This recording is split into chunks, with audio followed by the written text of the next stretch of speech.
Mos e detyro fëmijën tënd të jetë si ti. Mos e detyro fëmijën të jetë si ti, sepse ai nuk ka lindur për të jetuar jetën tënde, por të vetën. 1. Pse prindërit e bëjnë këtë? Shumë shpesh, prindërit përpiqen, shpesh pa vetdije, të formsojnë fëmijët sipas modeleve të vetes, qoftë si vazhdim i trashëgimisë së tyre, qoftë si një përpjekje për të rregulluar gabimet e së kaluar së tyre personale. Prindërit që nuk arritën të bëhen mjek, e shtyjnë fëmijën drejt mjekësisë.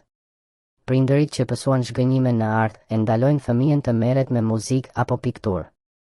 Ata që vuajtën nga varfëria e orientojnë fëmijën vetëm drejt profesioneve të sigurta për të garantuar stabilitet. Ky impuls është i kuptueshëm, vjen nga dëshira për ta parë fëmijën të suksesshëm.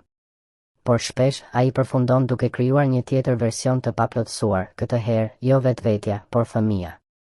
2. Rreziku i mohimit të individualitetit.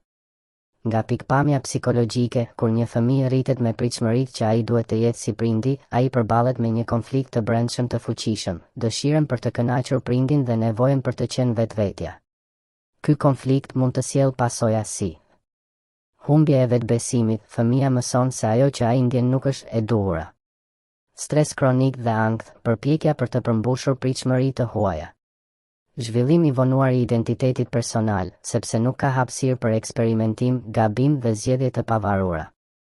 Në moshën madhore, këta fëmijë shpesh kthehen në të rritur që nuk dinë çfarë duan, sepse gjithçka që kanë ndjekur ishte rruga e dikujt tjetër.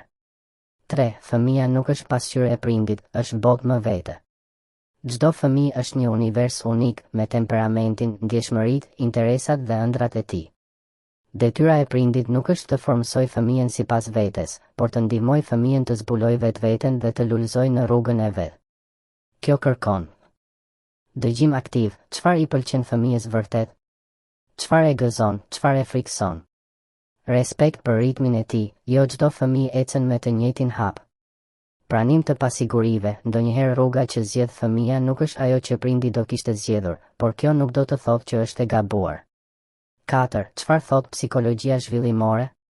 Sipas teorisë së autonomisë psikologjike, Decirian, teoria e vetë determinit, zhvillimi i shëndetshëm emocional dhe moral vjen nga mbështetja që prindi i jep fëmijës për të bërë zgjedhje të veta, për të ndjerë që ka kontroll mbi jetën e tij. Kjo autonomi nuk do të thotë mungesë udhëzimi, por do të thotë udhëheqje pa kontroll, dashuri pa kushtëzim dhe mbështetje pa dirigjim.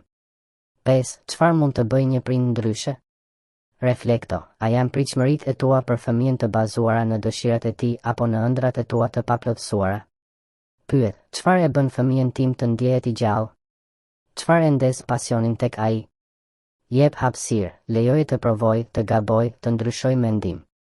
Mbështet, edhe kur nuk e kupton zgjedhjen e tij, mos ia moho dashurinë. Pikërisht atëherë i nevojitet më shumë.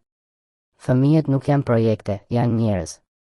Në një botë që ndryshon me shpejtësi, ku profesionet e sotme mund të mos ekzistojnë nesër, prindërit duhet të edukojnë jo për siguri, por për qëndrueshmëri emocionale, për njohje të vetes, për zgjuarsi sociale dhe shpirtërore. Mos e detyro fëmijën të bëhet si ty, fëmia yt nuk ka ardhur në këtë botë për të riparuar jetën tënde, por për të jetuar të vetën. Dhe ndoshta, nëse e lë të jetë vetvetja, do të surprizojë me gjithçka që ti vetë nuk guxove të bëhesh kurrë.